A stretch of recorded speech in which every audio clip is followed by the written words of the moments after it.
The first 3 parts of Crisis on Infinite Earths has aired, and we're here to talk all about it. I'm David C. Robertson. This is my trusty co-host, Jason Goss. Hello. And we are DC on Screen. This is the podcast where we discuss the DC Comics multiverse on film and television, give honest opinions on projects upcoming and past, and believe that every version of a property is valid, even if we don't want it to be. If it's been released, it is fair game, so beware of spoilers, and welcome to the show. We are talking about spoilers today in regards to Crisis on Infinite Earths. Forgive me though, I'm sick. I have got a cold. Well, you're doing your best. So it's like I don't know what it is exactly about being cold. Having a cold, It just makes your brain mush and makes your tongue even mushier. It's normally the fever and the resources not giving a fuck about you wanting to talk about comic books. Because your body's trying not to die. Well, that's fair. That's fair, I guess. When you put it that way. That's how I describe it. All right. We've waited for so long, man. Oh, God, yes. What are your thoughts off the top of your head? Off the top of my head, this was kind of everything I was waiting for. Yeah? Oh, yeah. I mean, okay. It was the most impressive part about it. And I did really enjoy myself, and the reveals were a lot of fun. But the most impressive part is they've really got ambitious about how they were writing it, in the sense that they're including a lot of people, and there's so far very few like needless cameos. There's a few in there, but a lot of what they're working on at the moment is working towards something. Yeah, you say needless cameos. I feel like one of the best things they've done. This is one of the greatest crossovers, if not the greatest crossover they've done on the CW. And I would reserve judgment until the end, but yeah, this is ambitious as hell. Yeah, so far. Now, and I say that not even really caring for part 1. Part 1 was a bit of a bore to me. No, I really enjoyed it. Well, it's good. Yeah, I literally sat there a few times with my jaw on the floor, or with my jaw hanging. Since I said literally, I'll be literal. Yeah, it was, I don't know, genuinely compelling for me. I don't know why it didn't hit with you. I mean, the only thing I'm worried about is sticking the landing here. Yeah, I think it's just, well, number one, I was so hyped in the first place. Which is never good for you. It's never good for me. Like, I was, like, so excited. Because you have no childlike wonder. You're sorely lacking in that. I was so super hyped. I was so excited. Yeah. And I think I may have even said it on the show, but I definitely said it to you, and I definitely said it to Brent over on Fans Without Borders, because I was so excited, man, that when you like at certain points, like after like when I would see news drop and I knew you'd already gone to bed, I would like text Brent. I get it. No, I need to talk about this right now. Yeah. So. And I even told him, I said, I need something to calm me down. I need something to put a damper on my expectations. Because at this point, there is no way I'm going to enjoy this. I am going to be so disappointed. Which is, I don't know. It's a weird instinct you have. And I wish you would talk to somebody about it. It does not behoove you. I did. No, like a trained professional. Oh. This is not an instinct that I think serves you. Well, but no, it's a real thing. It's a real thing you do. It's a real thing that a lot of people do, I feel like. Yeah, I mean, I know. So excited for something, there's no way it could ever actually meet expectations. Yeah, but I don't think it's idiosyncratic to you. But I don't think it's something that serves people generally very well. Well, it doesn't. But, at least I'm healthy enough to know not to blame the product itself. Well, sure. That's good. Can't believe they didn't know exactly what was in my head. Right. There are lots of things here that I had no idea. Like there's no way. There's a lot of stuff that wasn't in my head that they did.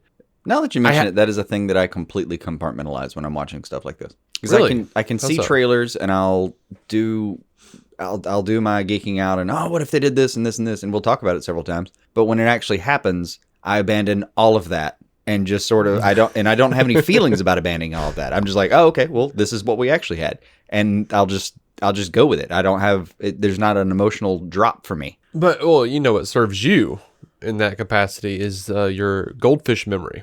No, this is the crazy part.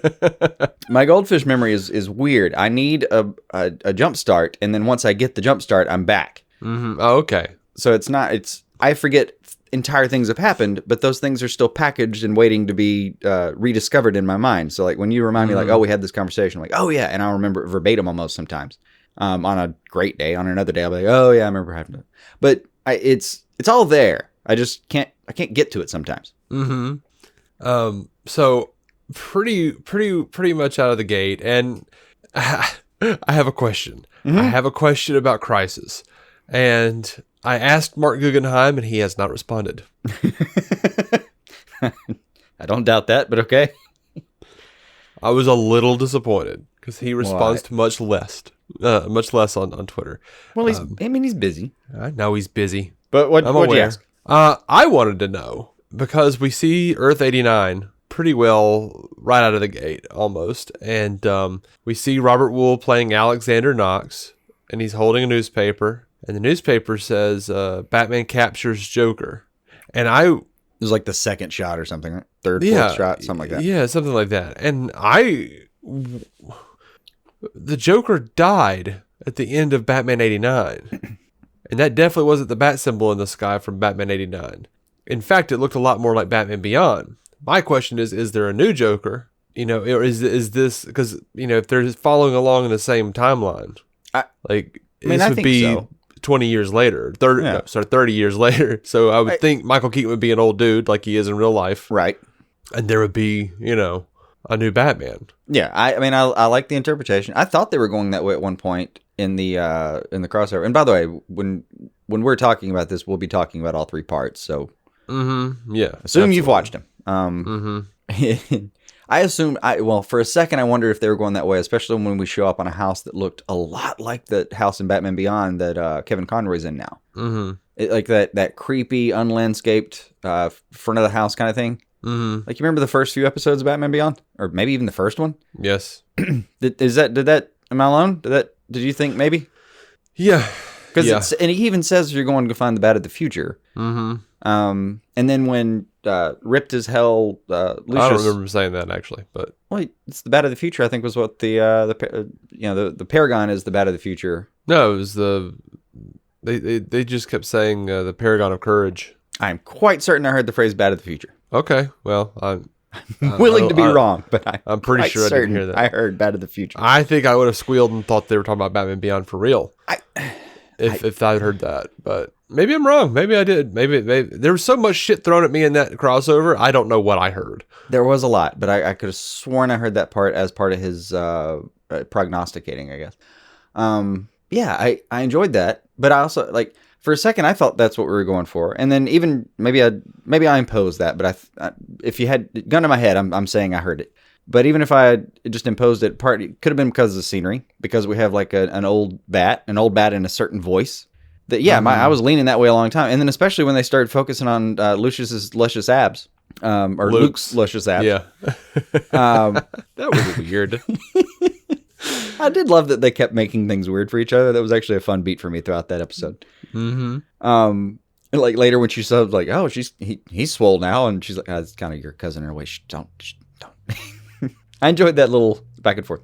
Like when he shows up and he's suddenly ripped, I kind of thought, oh, cool. We've shown up. One of the Paragons is going to be Black Batman. That's sweet. I like it. I'll do it. And that didn't work out. But I still don't know why he's ripped in that scene. I guess just time. Didn't have anything else to do. It certainly wasn't from all the landscaping work he'd been doing. No. I don't know about that. But I don't know. I was leaning that way. And I don't mind having that rug pulled out from under me in a certain way. In the current comic books, they're actually giving me something in that area that I'm really happy with. So I'm good. But yeah, it was one of those scenes where I maybe they didn't. I don't know. Maybe they didn't say that. I think they did. But even still, like just watching it, I was on the edge of my seat as far as I think this is gonna happen. And then when it didn't, I kind of thought, well, that was cool too anyway. So I'm okay. Yeah. Yeah. Again, no emotional drop off for me. Yeah, I don't know. I asked Guggenheim if this was Nicholson's Joker or a separate Joker, a new Joker, and if he considered Forever and Batman and Robin to be a part of that timeline, or if it was a part of a different timeline. Oh yeah, that was my point. They could go either way. Mm-hmm. And I honestly kind of don't care. Either explanation works, and I think we were only getting that one little nod anyway, so I mean, I wasn't being a dick about it. I'm just curious. Oh no. Like, tell me things. I think it's a fine question. I'm kind You're of the surprised master of the answer. universe. It would be one of those things that he would answer sometimes. He'd be like, yeah, in my version, this is what's going on. Because it's one of those things he could answer, and it doesn't matter. Mm-hmm. It would just be, oh yeah, this is how it is, and that universe may die anyway, so who cares? Yeah, which I have never been more certain that things are just going to go back to pretty much the way they were. Now, I'm assuming largely. I don't think but Ollie's there will gonna be some changes. I think Ollie's gonna stay the Spectre, and I don't remember who I called this with. I can't remember if it was me or if it was Travis Hines, or I don't remember if it was me on the show. I don't know, or you maybe. I don't even know, man. But this is definitely an idea that's been floated about that. With the inclusion of the Spectre on the show, that Ollie was just going to become the Spectre. Mm-hmm. I'm excited that that's the case. That it at least looks like it's going to be what's going on. I was initially pretty bummed out that we were devoting so much of the crossover to characters running around different Earths looking for a Lazarus pit, but the fact that it ended up with Ollie becoming the Spectre, yeah, totally worth it. And Scott Madison asked me, "So what are we going to do with Oliver's feral body that has no soul?" And I was like, as Captain Coldwater said, put two in the back of his head and call it a day. Yeah. That's the funniest part, is the Spectre is also so powerful that it could easily be something where he's like, oh yeah, loose end, and just wipes his hand, just dust his ass. Yeah. And that's amazing. I would love to see Ollie come back as the Spectre from time to time whenever Stephen Amell was feeling, special sporty. Mm-hmm. That's fantastic. Hey, are you free this week? Can you hop up and be the Spectre for a minute? Sure. Yeah. And also somehow that comes to be. The fact that Constantine got a heavy presence in this made me happy. Mm-hmm. Mm-hmm. And he goes to meet finally. Yeah, we get to see Lucifer. Oh yeah. I was excited about that. I was happy to see Lucifer. Yeah, and that was something that I was hoping for, but I didn't really have any news of because I had remained relatively spoiler free. So when they said we're going to see a friend, I thought, really? And then when it says Earth 66, 666, no way. Especially because it's like a drop down shot of LA. No way. Yeah. And then they opened the door, and I thought, this is my dream come true. Yeah. And you know what? I stood up in my chair and started clapping. I'm being honest. I was alone in my office. I stood up in my chair and applauded. You stood up in your chair? Yeah. Well, stood up from my chair. From your chair. Yeah, the phrase is stood up in my chair. Anyway, I stood up from my chair. Yes, okay. I thought maybe you put your feet in your chair and then stood up in your chair, and I'm like, I know that chair. If it wasn't dangerous. A rolly chair, yeah, I might have. That was my concern. Like, clearly, I made it even if I had. Well, yes, but you're a father now. You have to be more careful. Yeah. Or set really good examples about what not to do. But yeah, I expected Lucifer. I was excited to see him. All the stuff they were throwing at me, I thought, come on, give me this one. This would be so much fun. And it wouldn't mean anything. Make it happen. And I think it's like Lucifer, and it was Tom Ellis's answer, because he was caught in Vancouver. Yeah. And everyone knew. It was like, oh, you were in crisis. And he was like, what are you talking about? I went to Vancouver for a friend's birthday. Suddenly I'm in someone else's show. Oh. Yeah. And so that is the same. That's the reason that Michael Rosenbaum says I'm not doing it, and I'm like, bullshit. Yeah, I get that too. I also, did you have the sense watching? I watched the scene twice because I had a hint of it, and I went back to check it out. And sure enough, there isn't really, I think, one moment camera wise where I'm not sure those four actors ever met each other. Like, I'm not sure Matt Ryan and Tom Ellis were ever actually in the same room. I didn't analyze it like that. Because it was all over the shoulders and close-up shots and back and forths. And it played really well, but I'm not sure they were ever in the same spot. Yeah, I'll believe you, but, and I give it to them because I normally notice that stuff. So if they pass that off, good on you. It would be rare if I did and you didn't notice that, which makes me think I'm wrong. Let us know if anyone can conclusively say one way or the other. Yeah. Also, the devil tarot card. Mm-hmm. Just being a little like fictionalized version of himself playing the piano was really funny to me. I enjoyed it, but then all of a sudden I noticed people on Twitter and on other news sites who were actually acting like it was news, bringing up that this can't be the Lucifer canon because Lucifer doesn't have hooves and a tail and horns. And I'm just, I don't care. It was a drawing on a card. It's a tarot card. It's just a fictionalized version of these things. Yeah, it was a drawing on a card, man.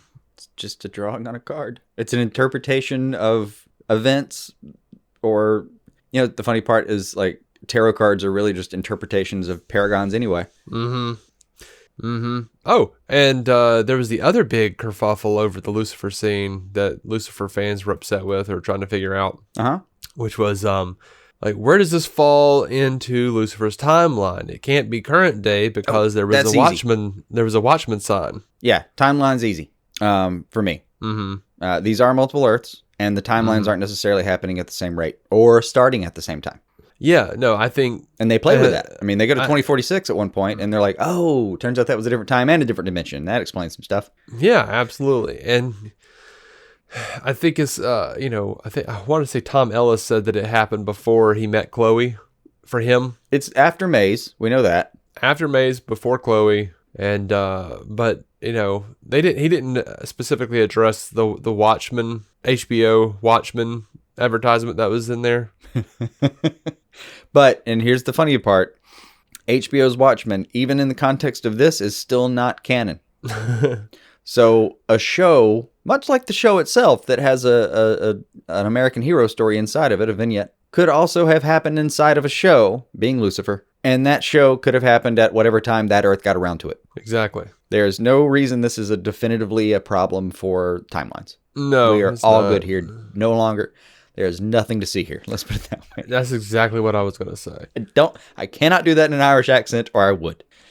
I would try to pull up, where something about a Donnybrook in an Irish accent, but I just don't have that in my repertoire. I know. But I'm sorry about that. Yeah, I am too, often. And I worked with an Irish chef for some time. I thought I'd pick something up, but all I did was put the end of my sentences up a little bit.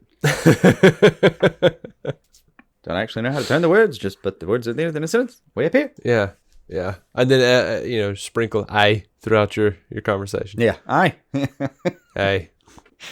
I heard a couple of oys out of him, too. I thought that was really funny. That's good. All right. What did you, like, I won't lie, man. I won't lie. In my head, my perfect crisis, we actually get Michael Keaton. We actually get Burt Ward helping in some capacity to fix the timeline. I'm happy with what we got there. Oh yeah. Even saying that some of these characters are still in play and connecting it to this universe in any capacity is still, to me, a big deal. Like, they still achieved something that I for sure never thought something like the CW could ever have pulled off. But in a way, I guess it had to be something like the CW. Yeah, in a weird way. And yeah, I couldn't see anyone. The filmmakers, for some reason, seem so bent on, we're going to do this version because this version is going to be a better version than what came before. Ugh. Everybody wants to make a statement. And I get it. Everyone wants to make a statement. Everyone wants to shit on what came before. Not necessarily. There's a lot of love for stuff before. Sorry. It's sometimes to a fault with Bryan Singer and Superman Returns. So you know what? I would watch the hell out of a Brandon Routh Superman show right now. Like, oh yeah, I would watch the shit out of that, man. Absolutely. Especially this version where he's gone through more than any mortal could handle and stuff like that. Which, he's not coming back. Like, yeah, he's gone. He's off the show as Ray. Well, I mean, as Superman. Like, if we see him again, it will be briefly, and I think he'll make a big sacrifice because in this crossover, we've already gotten Tyler Hoechlin talking about raising 2 kids, and then Brandon Routh's Superman mentioned his son Jason. I think he's got to die. I think Tyler Hoechlin and Lois are going to adopt Jason. I mean, yeah, I can live with that too. And we've already gotten, like, a bunch of people were freaking out over the Superman and Lois thing because there was a casting call for, like, a teenager. And they were like, holy shit, it's going fast. Either that or people were saying, like, holy shit, they're going to age him up and maybe we'll do Super Sons. I think we're going to do Super Sons. Mm-hmm. But it's going to be a different kind of Super Sons.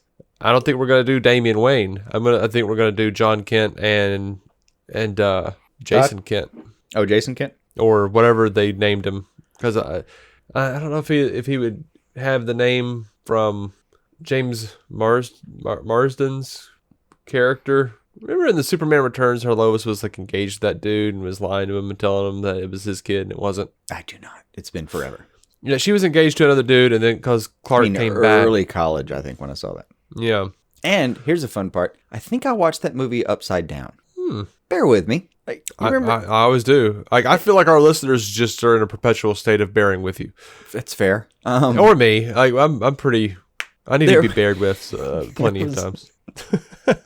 There was a time when things were in transition and downloading things. We'll just go ahead and say downloading things in whatever capacity you were doing so. You might get what they called a codec. And that codec may or may not be something that was something you could get your hands on at the time, given the instrument you were using to view things.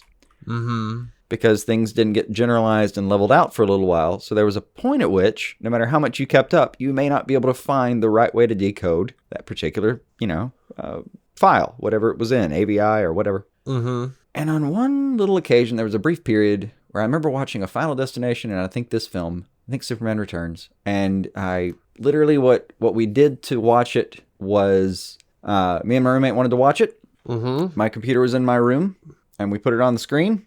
And we both laid down in the bed with our heads hanging off the edge of the bed upside down, because that was the most comfortable way to sit with your eyes upside down for 2 hours. Good Lord. Because this particular codec would not let me do a Y inverse. It just wouldn't let me. Probably should have just gone to see the movie, man. It was not in our budget at the time. This was also during the period of time where I was doing a 19-hour term. Mm-hmm. And I think that's about the period where I had to start donating plasma to get through my weeks. Fair enough. Because college. Yeah. Real quick, I want to hear from the listeners out there. When you started that story, you said there was a time, and I want to know how many people were with me. Because I was totally thinking, like, as soon as you said that. Time before. Yeah, I thought there was a time above, a time before. There were perfect things, time and absolutes. I'm sure that's in my subconscious and why it came out that way, but yeah, I just want to know, who was there with me. I wonder if anyone's ever had to watch an upside down movie like I did. Let's see, but you were good with Burt Ward's cameo. Oh yeah, he even did the voice. Holy Crimson Skies of Death. Yeah, he did the voice. They gave him a holy whatever line. Who cares? And the thing that cracked me up more than anything about his scene was, I would bet on his insistence he was walking one of his dogs. Mm-hmm. Seriously, my next paycheck, I would bet that was not something that they wrote in necessarily, or at least if they did it to please him. But that was an insistence of his. Well, if I'm just doing nothing, then let me just be walking one of my dogs that lives for 35 years. Yeah, it was Ace the Bat Hound, man. Come on. Yeah. And I hope it is Ace the Bat Hound, who, according to his advertisements for his food, would still be alive and in perfect shape with a gleaming coat right now. Mm-hmm. Outlived Batman himself. Oh, yeah. Adam West is gone and in the grave, but that hound's still doing great eating that $35 a can food. Mm-hmm. Whatever it is. I don't know. He's a bit of a quack as far as dog food is concerned. I'm sorry. That's all right. I'm sorry. Dogs don't live for 25 years. I want them to. I wish it was true. Yeah. Maybe they do. Maybe Burt Ward is from a different universe. It's one of those things where if it was true, it would be backed by something bigger than a tiny company. I swear you'll have people that'll be like, oh no, that's big dog food for you. Trying to keep the little man down. Yeah. So in the first 4 beats of the movie, you got several franchises already included. Of the movie. Might as well be. I'll call it that. So the first episode, you're already getting several beats of, like, all right, the Ray's still in there hanging out on Earth X. Kind of hope I see him again. I don't know that we'll see him again, but I like knowing he's out there. Well, you will see him again as far as like comic book, because that comic book tie-in, he was one of the characters that the Monitor grabbed with Felicity and a couple of the others that is going to be happening in lockstep with the crossover show. That's cool. All right, so that was why we got that shot, was to keep that tied in. Mm-hmm. That explains it.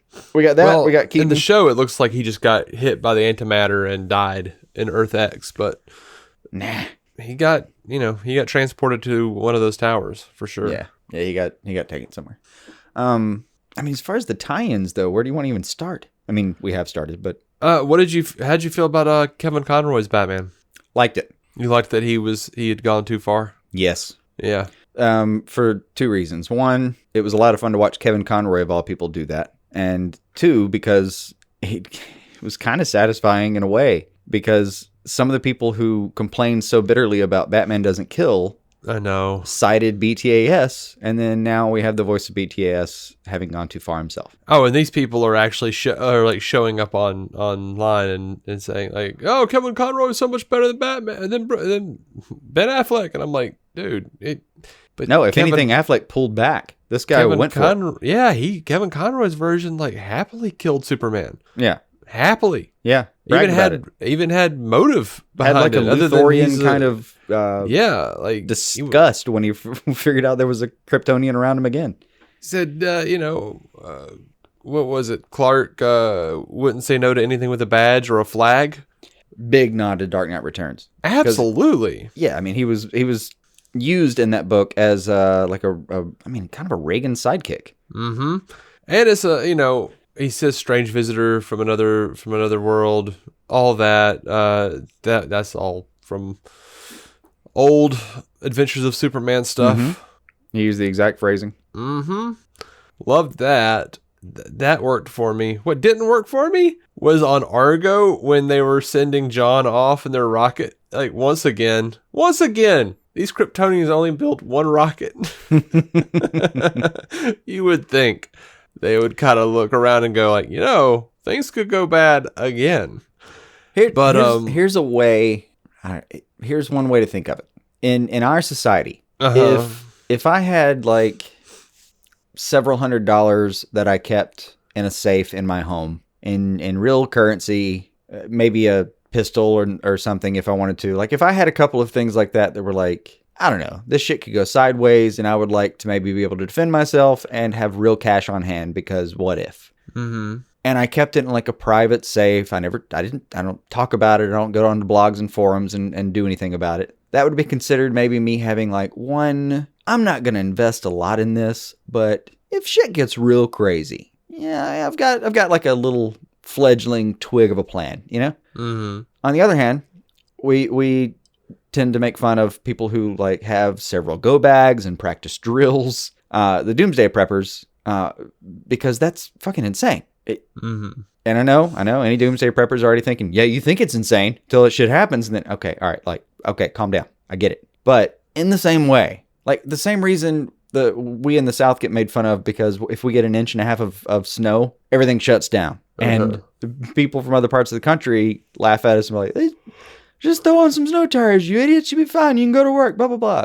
Well, no, the fuck we can't, because you know how much those cost? I'm not investing in that. That's insane for me to invest in. It's going to cost me a day of work every now and then, and I don't have to invest in like $700 worth of tires that I'll never use, and I don't have to invest in probably a storage unit somewhere to keep them going there from $95 a month or whatever it's going to be. Like, it's just a weird investment.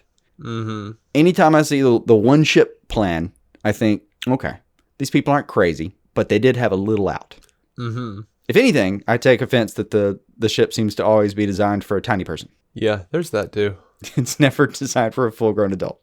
Which, for me, that's an aside. The worst part of that scene was them bringing in the Brando with Lois being like, I forget what she said. I know what you're going for. Something about the face of our death. I can't remember the line now because I'm stupid. But that I as soon as they were saying it, I was like, oh, that shit's from Brando. That's straight from Christopher Reeve Superman.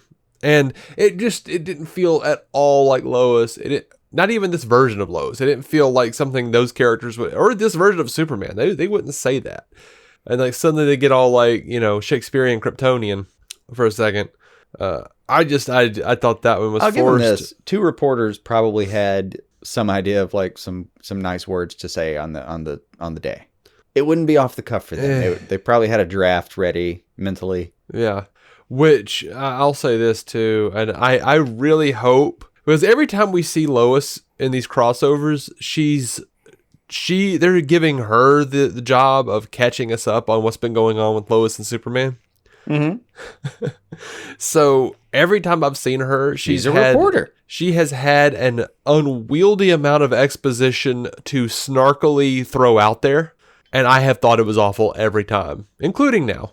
Like, just, oh my God, shut up! Like, she is awful so far. I didn't even notice, really. I don't. Lois wasn't somebody who stood out to me in one way or the other in this.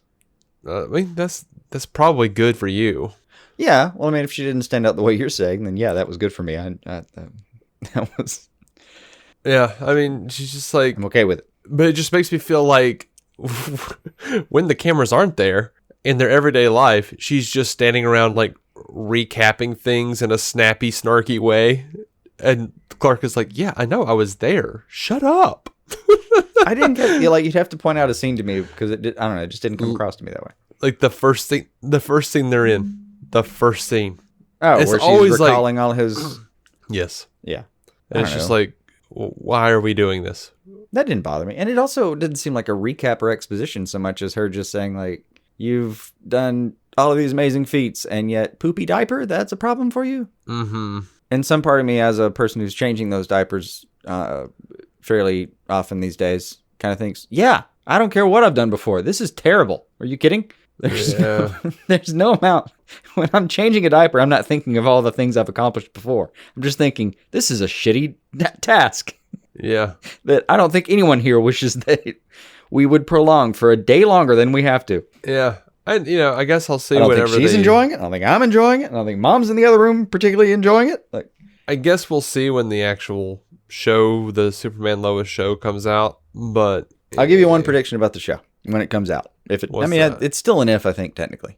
Yeah. But there's going to be a pilot at least. I don't know if we'll ever see it. But if we see the pilot, given our history, I would bet we're not going to like it. Probably.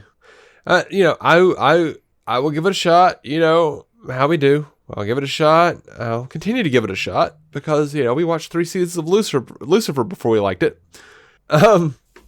It was, especially with the CW shows, the first episode for us has always been, I don't know. And then by the second or third episode, we're pretty engaged. Batwoman being the exception, where the first episode was really good, and second and third we weren't so hot on. But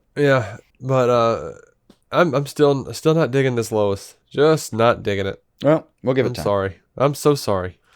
We'll see where it goes. So what else? What are the other crossover parts did you like? They're not like. I enjoyed Black Lightning's bit. I've seen some complaints that it was just a bit and how they didn't do him justice, but you know what? I liked it. I enjoyed it. And have you seen the Black Lightning episode? Yeah, of course. That connects it? Yeah. Of course. I'm not sure how that fits into continuity. Like, I don't know, because Earth 1 and Earth 2 didn't really seem to match up to what we'd seen before. I don't know if that was, like, actually Earth 1 and Earth 2, or if it was, like, here is one Earth, and here is the second Earth. You know what I mean? Like, I don't know exactly how they're connected, but I think they are. Yeah, Earth Crisis just seemed a little outside of even the multiverse continuity, but I'll give them a minute. No, I mean, they've got hundreds of numbers of them, an X, and I guess a Crisis. Mm-hmm. But I liked the episode. I thought it was interesting for the most part. That was a thing for Crisis. When you call something Crisis on Infinite Earths, mm-hmm. and you only have a very, very finite number of Earths to play with, mm-hmm. maybe find a different way of showcasing us, or showcasing which Earth you're on, that doesn't just keep going Earth 1 Gotham City, and then the next scene Earth 1 different town, then the next scene you're Earth saying 1. The fact that they even had digits scrolling like Lotto style meant that it was finite. Well, what I'm saying is, if most of your story is going to take place in Earth 1, and you're touting infinite Earths, the fact that you keep showcasing and like, well, what Earth are we going to be on this time? Oh, it's 1. Well, but it was useful to tell people where they were going to be at any given time. I agree with that. It is useful. I think it was necessary to have a title card. It is necessary to have the title card, but the lottery style did get it always like brought my anticipation up. Like, oh, where are we gonna be? And then it's like, that's why. Earth 1. Like, well, we were just at Earth 1. Your damn emotions again. We were at Earth 1.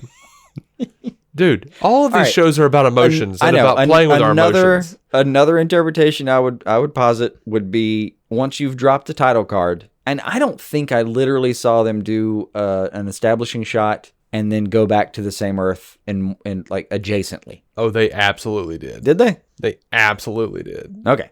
Well, even still, I would argue that once you've done an establishing shot and you've established that we're going to be going to whatever Earths we want to, that if you have another establishing shot and you don't tell me, I'll be wondering where I am. Mm-hmm. Because you might be trying to pull a fast one. Yeah. So my advice would be if you're using an establishing shot, then yeah, go ahead and drop that card. Yeah. If you're not using establishment, if you're going to stay in the same universe, maybe just don't do an establishing shot. Right. I think, I'm okay with the establishing shot because it's saying, hey, we're going to be we're in a different city now. And I'm fine with them even saying Earth 1 Metropolis, Earth 1 Gotham City, Earth 1 Ivy Town, whatever it is. Right. But I think it is. It's the lottery countdown. And you're like, which number is it going to land on? And then it's 1. And you're like, but I was just there in the last 3 scenes. Stop. Stop getting my hopes up. I think that's what it is. But any little gripes that I'm having is just whatever. It's I have enjoyed the shit out of it so far. I really have, yeah. I don't know where to start with the parts I was deeply enjoying. I mean, Lucifer is the one that completely floored me because I just thought, and you know why? It had to do with my emotions too, because we went through so much shit watching that fucking show. It made it all worth it. Only for it to finally become a good show, which was rewarding by itself, because when Netflix got a hold of it, they kind of said, hey, you've got 12 episodes, make it happen. And sometimes giving a creator too much is a bad thing, apparently. Yeah. Yet more proof that sometimes restrictions are good. I would have made that argument for Joss Whedon, but then Justice League happened, so... You can go too far with any principle. I'll put it that way. Like if I told you, hey, I need you to write a novel, you've got 3 months. Gun to your head, I need the end of this novel. That would be better than just saying, hey, I'd like you to write a novel. Because if I ask you to write one, it may last for 12 years. If I told you you have 3 months, you might actually get something done. And accidentally even, that might be a good thing. You like it might force you to make decisions and do something. The analysis paralysis gets out of it. Mm-hmm. But if I told you also, hey, I need you to write a novel in the next 3 months, here's a quill and a roll of toilet paper. That's not going to work out. There are too many restrictions that can be a thing. But in this case, I think better because like we spent so much time with the show having too much and then finally that. So it was rewarding enough to watch the show finally be good and then to actually see it pull through here and be something that's like, I don't care what continuity they're in. This universe and that universe are related now. I don't know. It was really rewarding. Yeah. How did you feel about the Titans cameo? Oh, that was the other huge one for me. That was one of the ones where when I finally got to watch it on late Monday night, like after we'd recorded for 3.5 hours between you and me and Matt. I'm Dave. Sorry. That night they all blurred together. That was one of those where I had to pause and message you. I was like, thank you. I know you must have known about this. Thank you for not spoiling me. Oh, yeah, I know. I wonder, because that scene was so short, I wonder, did they just grab footage from Titans? And I thought about it. I don't know if they just grabbed footage from Titans. I know they didn't fly both of those people up to Vancouver to have one shot. Yeah. Because that's crazy. That would be crazy. Like, but unless those two show up later. In the narrative of season 2 of Titans, those two definitely disappeared for a minute. Well, that's true. They actually wrote it in to where they both left the show for a second. They were both off screen for a minute, but we don't know production wise how they shoot. Mm-hmm. But we know they're in Atlanta and Vancouver's very, very far away. Right. So physically, I feel like either that's a shot from the show that I've forgotten about, which is possible, but I'm not leaning that way. I'm leaning instead toward them asking the production of Titans, hey, can you just grab 2 characters for a few seconds and have them address a light? We'll add the light in post. I just need 2 people looking scared for a second in costume. Yeah. Don't care what. Or out of costume. Again, don't care. Could have made all that work. And it's literally 2.5 seconds of footage. I think it's doable by the production as long as the legalities of it work out. Asking them, hey, can we borrow your footage? And can you shoot it for us? As long as the payouts worked and all the legalities worked, I think that's how they did it. Yeah, probably. And like you said, those people were not on screen the whole time. Maybe they had how long would it take to put them on a random roof in the costumes that hopefully they were already in that day, so you didn't spend time getting them in costume, because that would add to the cost of having to buy that piece of footage. Hey, you two, while you're here, real quick. I mean, to me, I'm likening it to like when in high school, which is my acting experience being in high school. When you're like in a play, and even when you're in costume, like on the day before on the rehearsals and stuff like that, when you're like full costume rehearsals and shit, needing a couple pictures for a couple of flyers or some crap to put around the school, and it's like, hey, you're not doing anything. Come here real quick. Smile against this background. All right, thanks. Yeah. All right. Dress I have questions. That's the term I want. All right. Do you think, because me personally, I look at it and say, they're going to use this to bring in some new characters, throw some pieces on the board. Mark Guggenheim has said as much. Mm-hmm. I don't think Black Lightning's world is going to stay gone. No. I don't think Supergirl's world is going to stay gone. No. I think some of this is coming back. Absolutely. I think a bunch of it is. If not all of it will be restored. Definitely, they've got Titan season 3 coming, so that's not going to go away entirely. Yeah.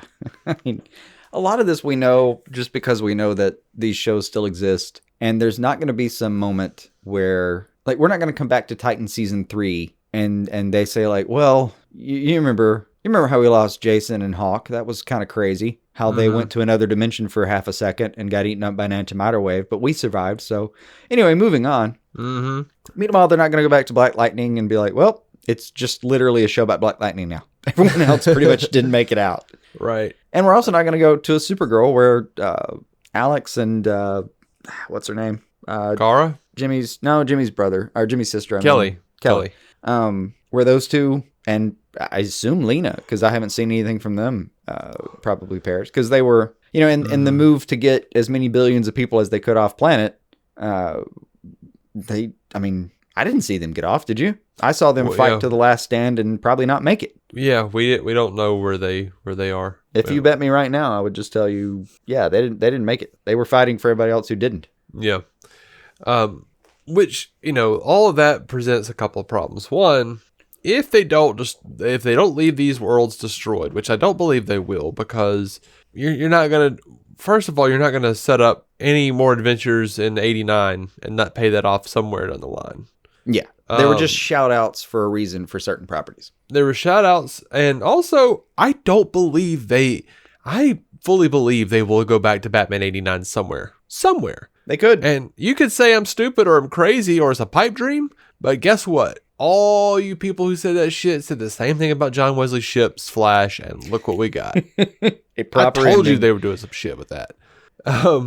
It took almost 5 years. Think because of how much they've been trying to include it, and it has been years now that they have had 90s Flash as a thing. Like, I think that's something they brought in because they could. And especially given the way this episode ended with getting a real flashback to the show, like a real scene from the show. Man,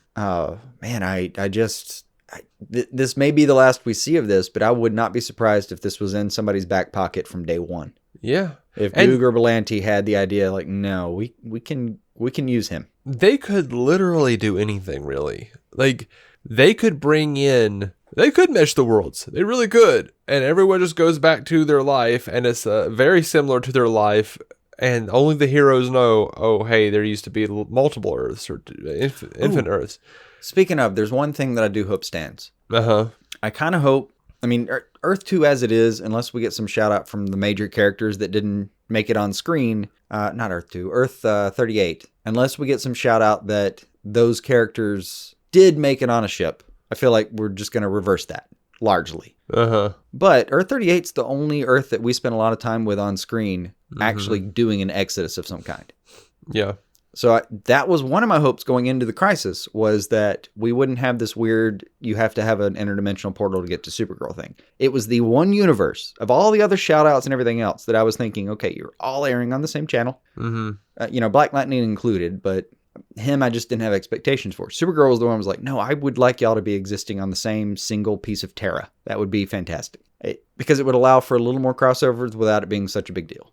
Well, they've already got it set up, and this is why I don't think they're going to do that. I think they're going to go. Earth 38 will come back. Yeah, I think so too. I think, but I'd kind of like a payoff for all that effort to get billions of people off. Right. Not to mention Oliver's sacrifice, but yeah. Yeah, I mean, the payoff for his sacrifice is he'll be the Spectre.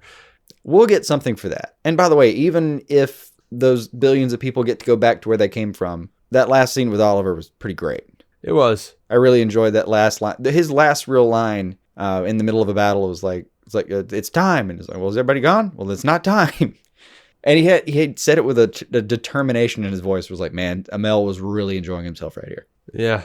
And even him shifting the balance and changing what was supposed to happen, dude. Like, I love that Monitor was shook. Like, I love that he was just like, that was not how I foresaw him dying.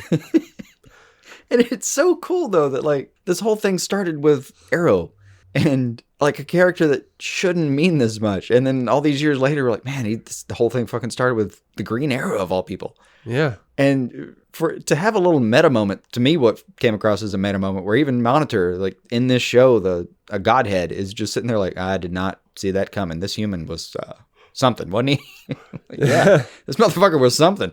Oh, that was one of the things I didn't like about the first episode, was that it was just basically like, I felt like it was like a fourth wall joke or something. Like, it wasn't funny, but it was like, Dad, thank you so much for letting me be a small part of your adventures, for however long. And he's like, I have a feeling you're going to have adventures of your own. I feel like they were about to just both like look at the camera and go, watch Green Arrow and the Canaries coming next fall. Yeah, I wanted a promo to come up. Oh, shit. Guys, come on. I agree. They did their best with the material on that, but I thought those two lines were a little too on the head. Yeah. Completely agree on that, Bart. It was too much, y'all. That one was too much. But yeah, man, I enjoyed. I've enjoyed it. I don't think that they're going to keep the Earth separate, and I don't. No, I don't think they're gonna put them all together. I think they will keep them separate. No way is Titans either completely. You think they're gonna do some amalgamation? I don't know what it will be, but I don't think we're going completely back to square one or square whatever. I don't think it'll be completely out. I don't think it'll be completely back. I think John Wesley's ship's sacrifice will stand.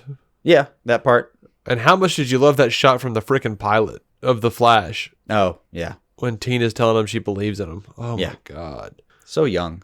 And so long ago. I want to know what happened to Tina, dude. Like, because he said I was married once, and he talks about Tina. Yeah. Like, well, we've seen in this universe that there's a version of Tina still around. In this universe, I guess Earth 90 is gone now, though. Yeah, and Earth 90, presumably it was that Tina, and they were married and all that. Yeah. In this universe, there's just another very similar Tina who's also a badass. Right. Yeah, but I mean, I specifically want to know the fate of Earth 90 Tina. I get it. I suppose she died in the Crisis, or their version of the Crisis, or whatever. I mean, so many characters I'd like to know the fate of. But yeah, absolutely. We're only going to get a taste. Speaking of, Smallville. Yeah. We haven't talked about Smallville. We haven't talked about Smallville. Fuck yeah for Smallville. Yes. Also, I am torn. Of course. Thus is your nature. Describe. I will attend. I'm torn because... By the way, I totally need Oliver to say attend a couple times, don't you? Yeah. Well, somebody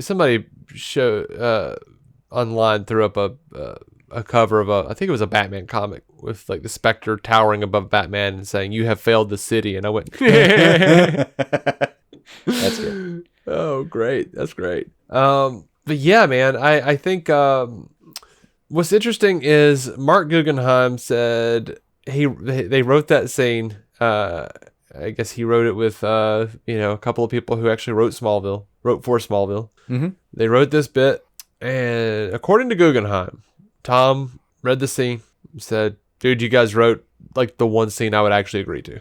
Which is a really cool thing, and I agree, and I like where everyone's head was at. But when I read that, you know what I thought, because it's popular right now? What's that?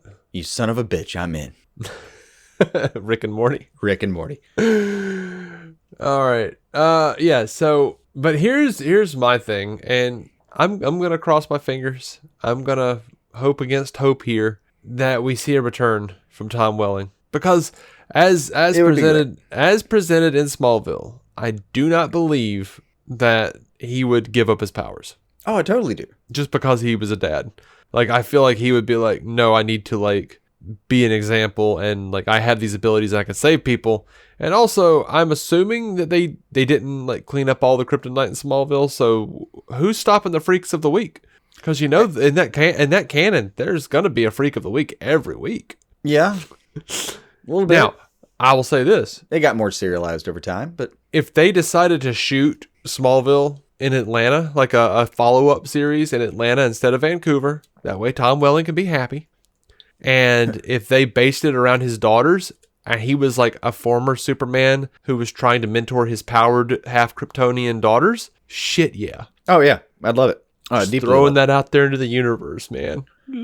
Oh, yeah. And I love it, like, ever since this crossover, everybody's like, Brandon Routh series, please. Smallville series, please. Everyone just wants, these people to come back. But they could really do anything. Like, they could have... I think that speaks to how well this crossover did. Yeah, I think representing characters that were really well loved and having a lot of respect for those characters. Mm-hmm. Like, Guggenheim clearly loves this material.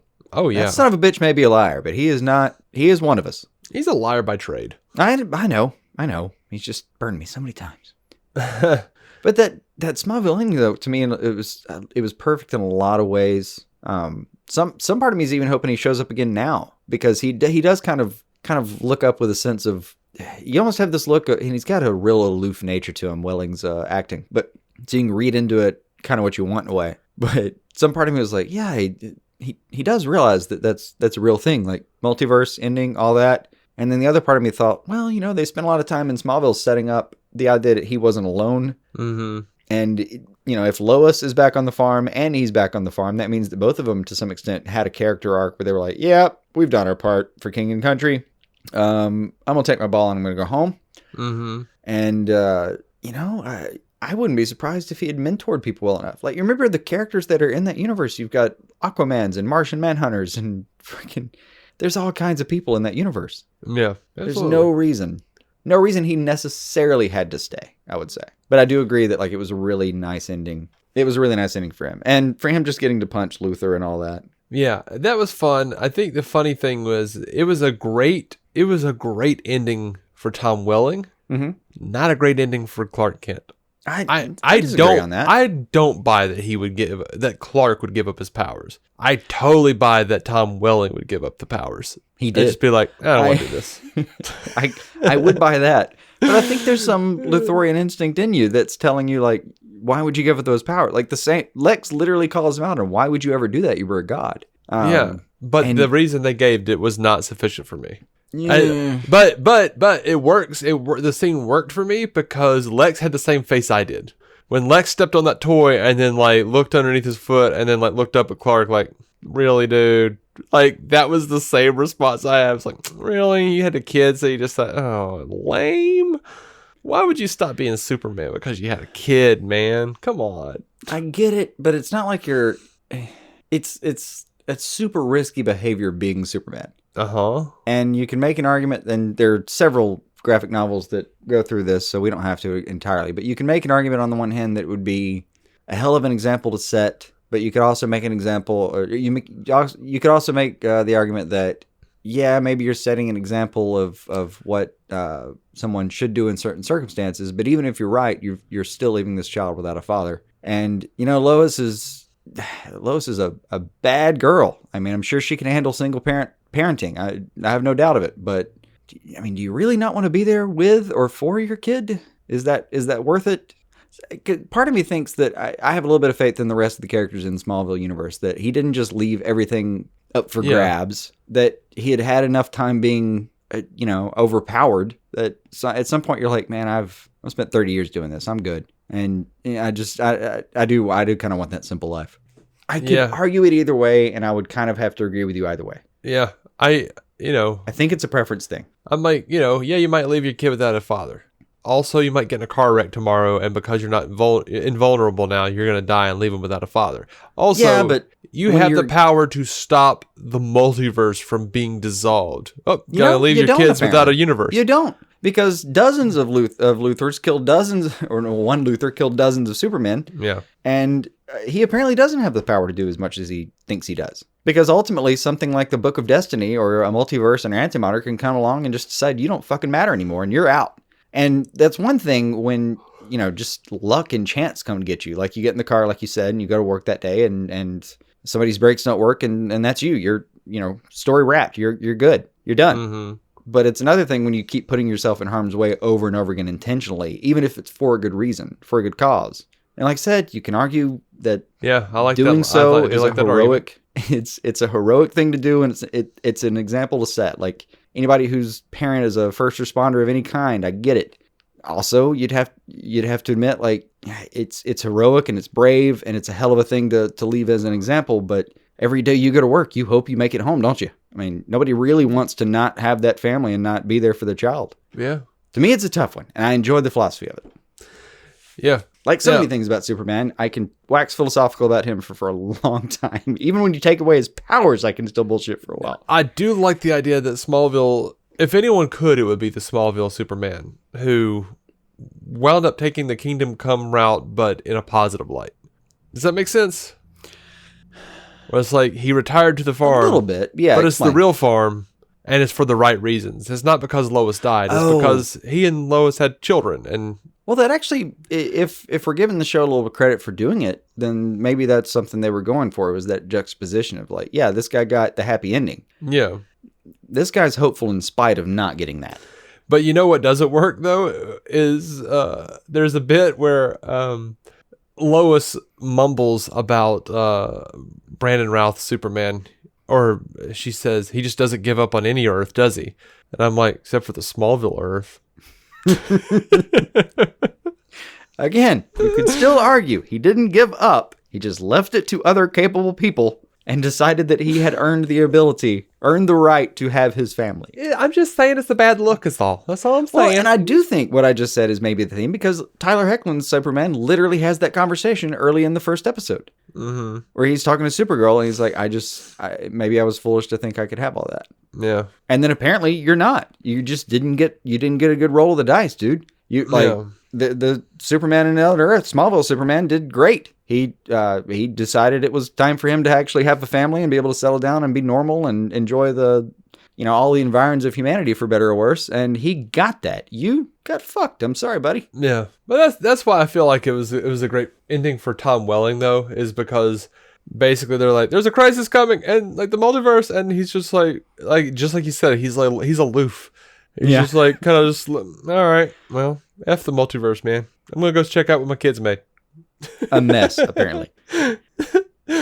Oh, damn it, there's a Luthor. All right, you're not my Lex, but whatever, punch. I did enjoy the bit where he just throws the kryptonite, where he stares at it kind of quizzically and just tosses it. Mm-hmm. And it looked like he had a decent throwing arm. Sure. Good form. He's still a beefcake, dude.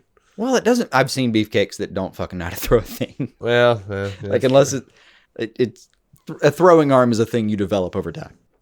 It's a skill. You don't get it just because you went to the gym. Mm-hmm. And Lex is president. Oh, and Lex is still president. Yeah. They kept that part of the continuity. Yeah. I kind of gathered, though, that like in his version, in the Smallville universe right now, him and Lex weren't on bad terms. I got well, I mean, he's not Superman anymore. I know. But Clark Kent and Lex Luthor still know each other in Smallville universe. Like, I gathered that, let's put it this way. I gathered that when he says, well, I didn't know the president was in town, that had the president been in town and he had time, he would stop by and say hi for a second and how's the kid and move on with his day.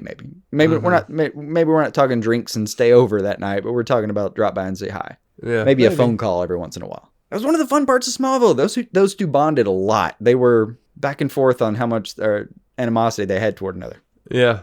I would have loved to have seen, like, just Lex sitting close to the stump as he was chopping wood, just having a beer. Like, yeah, we're both retired. I'm not president anymore. You're not Superman anymore. I've done my thing. I fixed most of the world's problems in, like, the 8 years. Could have gone 12. I didn't want to. Yeah. Anyway, good job chopping that wood. That would have been a fun scene with if you had Kara and Lena forced to go there. Oh yeah, those two just being best buds after a while. Yeah, like because they're in a certain In arena particular, of tumult. I want those two to be talking about fishing tackle, like a really inane conversation. Oh my god, it'd be amazing. A really stupid conversation that's very particular about their next fishing trip that they're very excited about, like clearly geeking out over. And those two show up and like, seriously? Yeah, like Really? I would want it to be like still true to their nature, like Clark saying something about like, oh, you want to go fishing later, and he's like, that's not the time of year for whatever fish, and he's like, and Clark would be like, they've been known to bite before at this time of year. Always the optimist, something like that. Yeah, we're not getting trout this time of year, Clark. I'm gonna try. All right, fine. And then you have, and then Luthor Kara being like, all right, but if you're going to try, we're going to have to come up with this kind of tackle. And like him solving the problem of how to catch a rare fish. Absolutely. While they're discussing it. Absolutely. And you have Kara and Lena show up and, they're clearly in a bout of tumult, and Lex and Clark just look at each other and kind of grin because they've been there. And then yeah. And then Lex goes, you guys will get over it.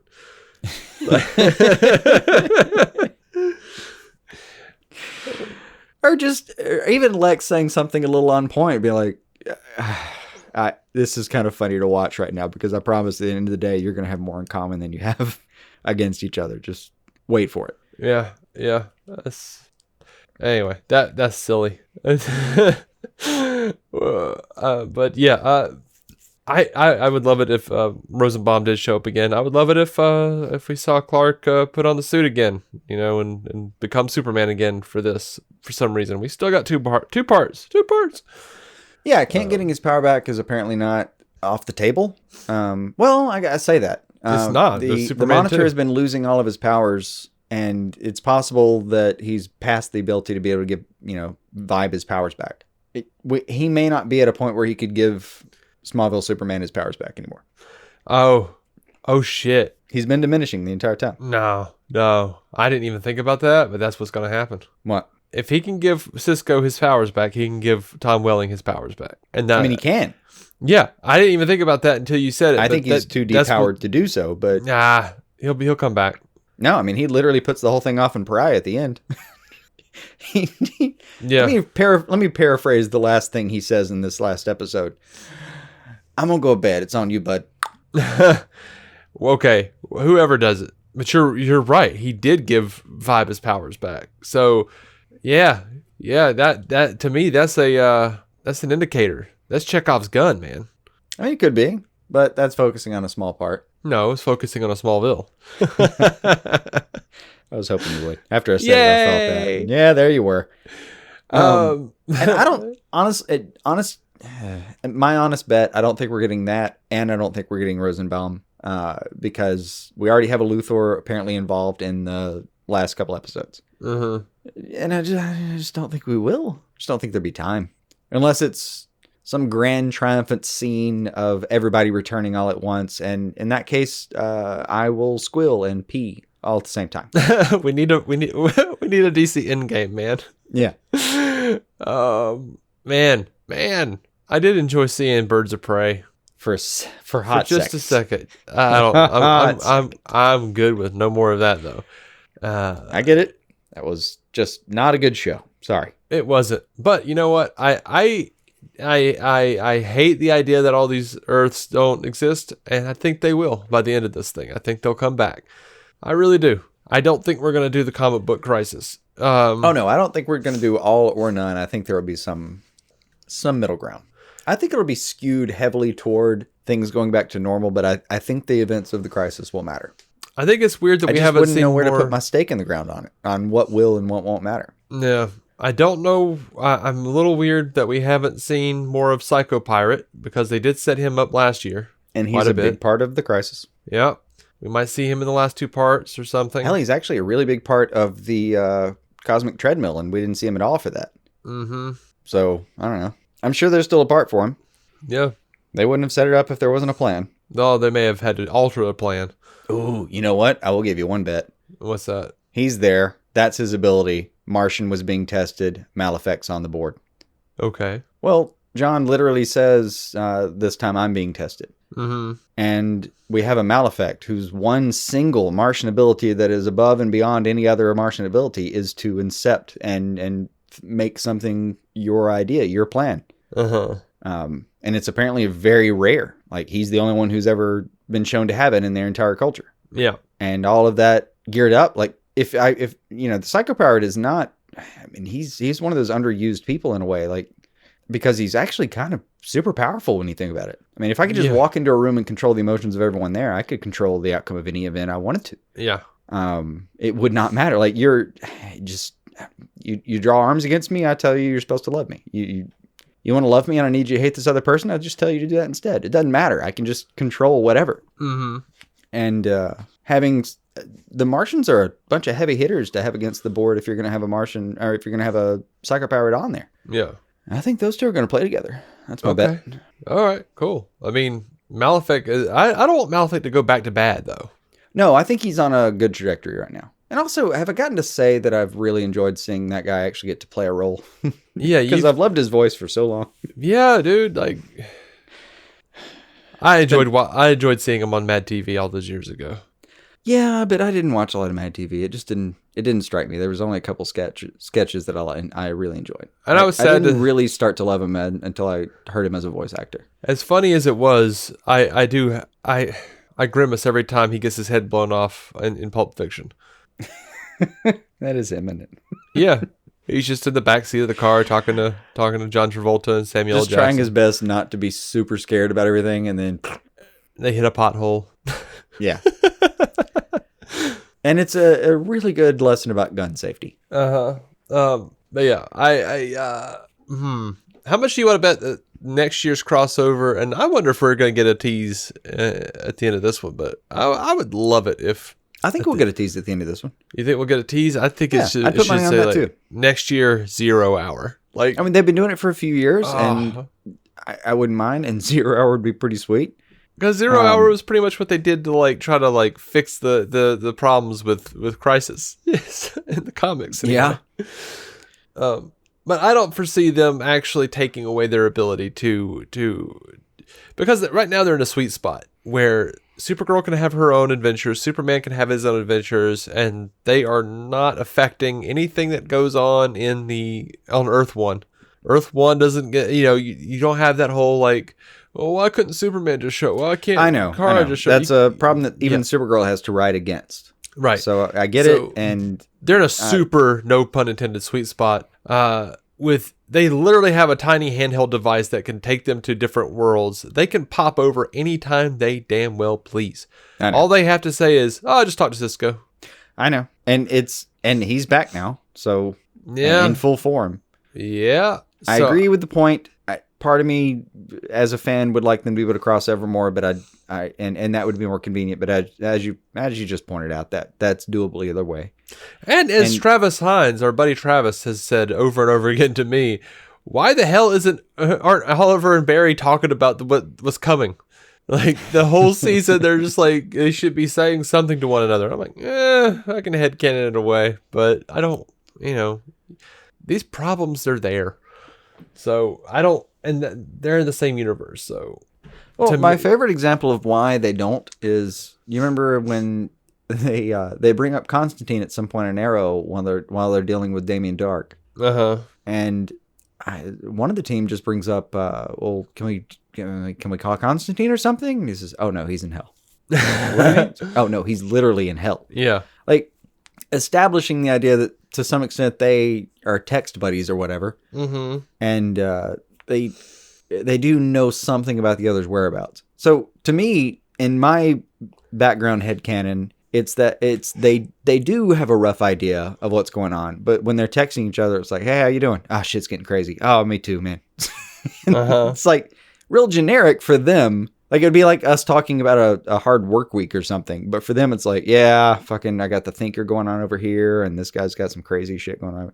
Like, actually, Batwoman summed it up pretty well. But when they introduced her in the Crisis, she takes down this van load of rabbits.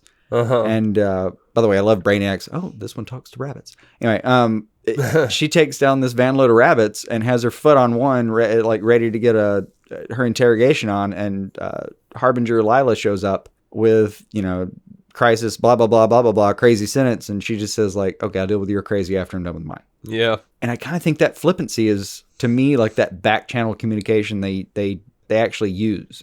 Mm-hmm. It's not canon. It's in my head. But I think there's precedent for it. And that's what gets me through the days. Fair enough. Also, I'm sure there's many things I'm forgetting to bring up. But one of the ones that I have to. Cisco's decision. Preach on it, man. That was so boss. Cisco's decision to go ahead and let Jay Garrick give up his life instead of Barry. Well, it wasn't Jay Garrick, it was Barry. I'm sorry. It was Barry instead of Barry. Yeah. My bad. Forgot which Henry we were dealing with. You may be tea later. Yeah. That might be later as well.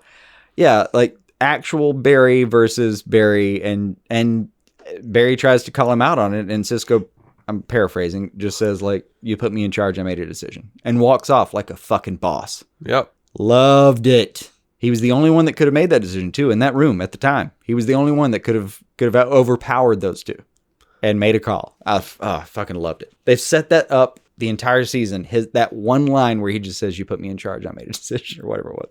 Yeah. I was so happy with that. That was great. That was so great. And just, I can't reiterate enough. Like I called this. Uh-huh. Not that part. That's not what I'm reiterating, even though I did twice. I did call that Marnovu said the Flash. He didn't say which one. Yeah. I'll be damned if John Wesley Shipp didn't say that exact same thing that I've been saying on the show. Yep. But I was happy that it was him because it completes a freaking arc that started in 1990. Yep.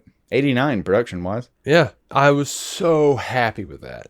Like, no, Barry didn't die. No, Wally didn't take over for him and become the Flash, which would have been cool too. Oh, here's a fun thing. On that picture that we've been seeing since day one of the Flash premiere, Grant Gustin Flash premiere. Yeah. In the Gideon room, it's always been Flash vanishes in Crisis, and the story is written by Iris. I don't think it was always written by Iris. Oh no, it's changed a couple times. You're right. Originally written by Iris West Allen. The story says Flash vanishes in Crisis, and it's a picture of Barry. But when you think about it, that might just be their stock picture of Barry, or stock picture of the Flash. There's no reason that paper, as it's written, is not still true, including the headline and the red skies and everything else. Yeah, and it's just mislead this entire time, a red herring, if you will, the entire time that it was Barry. I think it does change. I think it will change. The headline? Yeah. I don't know. In a certain way, Gideon's kind of gotten to the end of her rope. I wonder about Gideon for a lot of reasons. One, Gideon was supposedly designed by Barry Allen, but we haven't seen anything with that in a while. And then she shows up on Wave Rider. Right. I don't really know the Gideon story here. I think it's one of those little corners of this universe that they have room to explain and explore at some point. Well, okay. Siri can have different accents, so we can just go ahead and explain that away. I'm not worried about the accents and the actresses. Right. But Barry Allen did create Gideon originally, but originally he was supposed to disappear in 2024, not 2019. So he still had a lot of time to develop her. At this point, she's like a time remnant. She's just kind of in like a little pocket universe. See, I'm not sure. I assume if you watch this, you're caught up on the Flash as well. Anyone who's listening. And, you remember a few episodes ago when Cisco develops a Barry to be like a pinch hitter? Yeah. He essentially develops an AI. And I would not be surprised if that was the AI she's talking about when she says I was invented by Barry Allen. That it was Cisco Tech that invented fucking Gideon. Interesting. And it would still stick. Like the idea that it's still Gideon that's in the Wave Rider, that it's a self-building, learning AI. Hell yeah. What? Yeah. What if the Barry program creates Gideon? Yes, exactly. That's awesome. Hell yeah. I don't know if it's true, but I want them to use it because that's cool. That's like a whole season of Flash right there. It could be at least an episode of Legends. Yeah, that's dope, dude. Yeah, I like that. Even had his little avatar. You know, you could watch the little Barry avatar build something. What are you coming up with? A Spawn. All right, very quickly because I have to go. Predictions for the last two parts. I think Marnovu will be back. I think the multiverse will mostly go back to its original formation, though sacrifices will not be completely in vain. I think Oliver will be the Spectre. He will have died. And I'll put it this way. If everything goes back to normal and all that's really happened is some people have gotten some costume changes and a little bit of a different backstory in certain ways, I'll still be really happy with this crossover. I think some Earths will have died. I think we will get, look, there is a shot, and they have said it now. They have said that there will be something involving baby Sarah. Oh, okay. But the child of Destiny. It was Destiny's Child, if you will.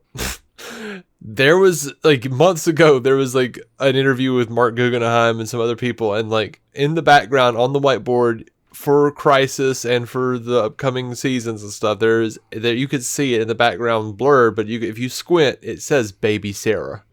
Okay. That shit's happening. There's something with Sarah that's gonna happen, and so I'm predicting that. Not even really predicting, just saying they're gonna follow up on that somewhere. That's on the board still somewhere. Something I did love was Pariah. I really loved the end of this last episode where they all put together right before shit gets tits up on them. They kind of say they put it together like, oh, he's only here when, oh fuck, Uh-huh. And then it goes sideways. I mean, I've really enjoyed because I always thought Lyda was a badass. I love her being the Harbinger in general, and I love her being a true, genuine, cosmic, time and world-ending badass now. Except now she's under the thrall of the Anti-Monitor. Oh yeah, but physically I love she just Cisco brought down. hating that name. That was pretty good. Can I be at the next meeting next time we're gonna do this? We're just doing this stuff without me now. Anyway, so how do we defeat the Anti-Monitor? Yeah, that was a good bit. Yeah, there's a lot to play with there. I really loved when Pariah sends out his whatever you want to call it, his last hope tendrils. And apparently, according to the premiere or the promo, we got to see 14 seconds or something. Everyone goes to the beginning of time itself, and I guess that's the final battle. I don't know how that's going to play out. Uh-huh. But I did really enjoy the few that are left in that room. It's Tyler Hoechlin's Superman, it's Elongated Man, and Iris.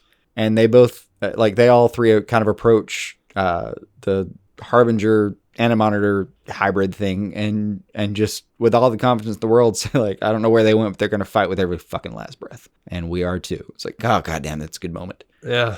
It's the kind of shit I tune in for when I look at this weird cosmic shit. I want heroes. I want people that sound like heroes. That sound like a hero. It. I'm excited that Lex took Brandon Routh's place, even though I didn't want him to. I was like, no! I get it, but it was kind of funny. It was. And I like Cryer's version of Lex Luthor, so I'm pretty happy with it. I do. In a way. Oh my gosh. They keep saying, at some point they said the 8 of us, and is the 8th Monitor? Because I kept looking at the promo a couple times. I kept pausing and only finding 7 people. I mean, I saw the Paragons, including Choi, which, by the way, I think I'm going to like this change. I enjoy that character. I kept looking at it. I never saw an 8th person. Yeah, I don't know. I don't recall any of that. I mean, again, I suppose the Monitor, but yeah. By the way, I don't remember what it was in reference to, but I loved Cryer's Luthor just sarcastically curtsying while he was that was on good. The Wave Rider. That was good. I do think it's funny that it's an alternate Wave Rider because Sarah promised her team no more crossovers. Yeah, that was good. That was and most so of dumb. them got out of it. So dumb, but funny. Yeah, and the Heatwave and Captain Cold bits were pretty good. I love that Mick for some reason. The thing with Mick and the baby was fantastic. The thing with making the baby was fantastic. I love that his version of Gideon is just snark. His buddy's voice. Yeah. Oh man, and I love that they found a way to work him in. Yeah, that was and good. I have every belief that the next what is it, like the last episode or the next episode of Crisis is a Legends episode, so they'll get him in. Oh no, proper. it's one night. It's going to be Arrow and Legends on the I think it's January 14th. Yeah, so they'll Sorry, definitely I have that get on the calendar, and it's like every other piece of knowledge these days. If it's not in front of me and my phone's in charge of it, I don't remember it. Yeah, but they'll definitely get the Legends involved in a more extended capacity, I believe. And here's a prediction for the rest of for Crisis. We'll get Bebo. It's a possibility. I will tell you though, happen. I'm happy with the Legends as I've been given them. Mm-hmm. They and also the fact that I promised my team no more crossovers, and then you look at the episode itself, and Monitor promised Oliver, your sacrifice will suffice for Barry and Kara. Well, guess what? New deal. Well, that was. I mean, he was being technical, but he was like, no, that was for Elseworlds. This is a different thing. Well, that's my thing. Is like Oliver objects to Barry says he's going to die, and he just says like, no, I did save them. This is a new problem. You don't understand. We're not dealing with the same problem. This is some new bullshit. You got to get on board. My promise is fulfilled. This is anyway.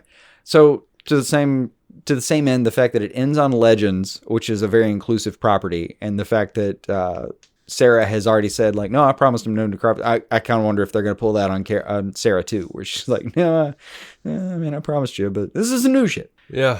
So welcome back, everybody. Yeah. Also, half of the Legends already on and involved, and in a way that I really am enjoying. So Absolutely. Even if we didn't get the rest, it's still a pretty good showing. Yeah. And I'd be okay with no Bebo. And it's pretty much it's pretty much the half that I like. So the half of those characters. It's the half that I'm more invested in than the others for sure. Yeah. Sorry, everybody else, but you keep changing, and I don't know how much I can care in certain times. I'm sorry. Like I miss Zari. Yeah. And Nora. Yeah. But Nora's kind of still around in a certain way. I mean, she's not in the crossovers. What I mean. No, she's not in the crossover. And she won't be around too long in general. No, I'm so sad about that. Her and Ralph are going to retire from being in Vancouver for 3 months out of the year. I'm pretty sure they didn't make that decision. I don't know. The show's going to keep going, and they went out together. So my thought is that they probably decided together. No, I think based on what they said, based on what Brandon Routh said, I don't think it was their decision. I think they decided that their story was done. Oh, maybe. I mean, they've written out Tony and Golden Globe Award winners before because they thought their story was done. So yeah, maybe. But anyway, I'm sure there's something we're missing. Oh, I'm sure there is. I can't keep track of everything. No, this got big. You want to go with the wrap up version of like, hey, tell us what we're missing, and write in, talk to us, whatever you want. Yeah, guys, or whoever. It is scary. We've had some voting going on to see what we should be calling our listeners, our fans. Oh Christ, yeah. How's that working out? It looks like it's either going to be Squirrel Chasers or Martha. Yeah. I like the idea of referring to you lovely, lovely Marthas. No, just Martha. Just Martha. Oh, just the entire group being Martha. Yeah, I think so. Hey, Martha. How are you doing today? Hey, Martha. What's up? Love you.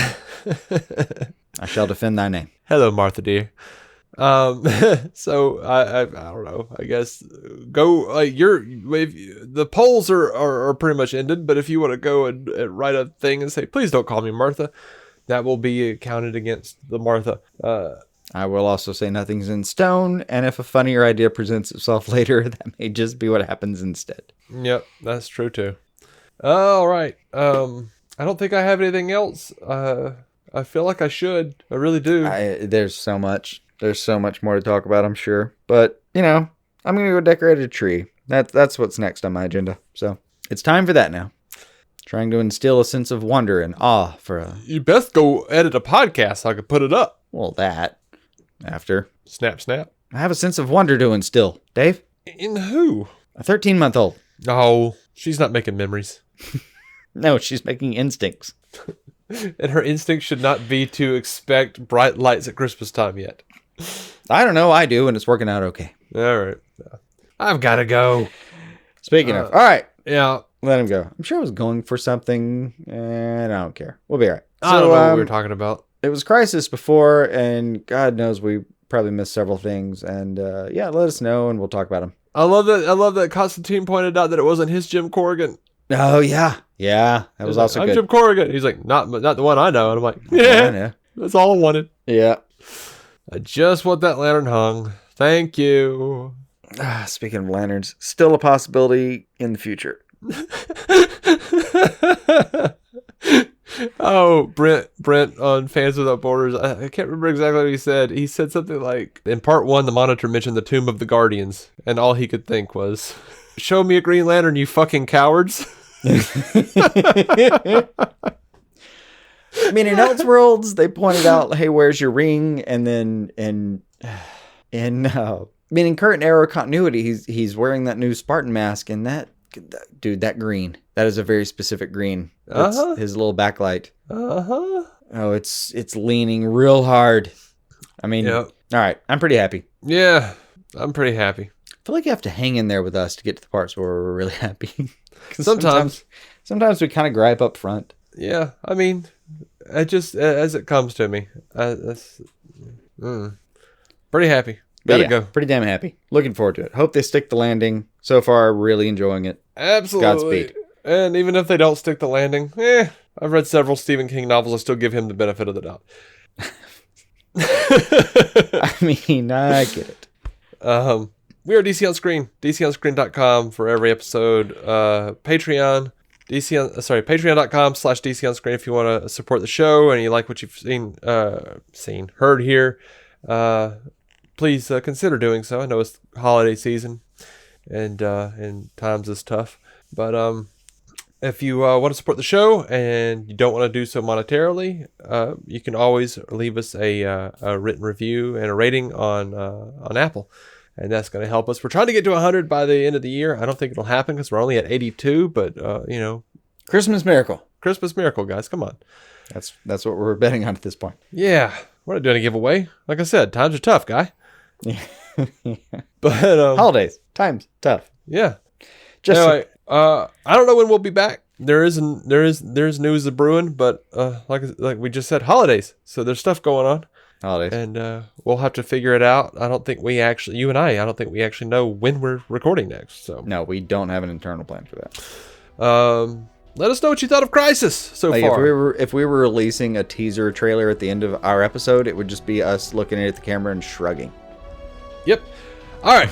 Until next time. Maybe a caption that just said, soon. Until next time, guys. Keep some DC on your screen.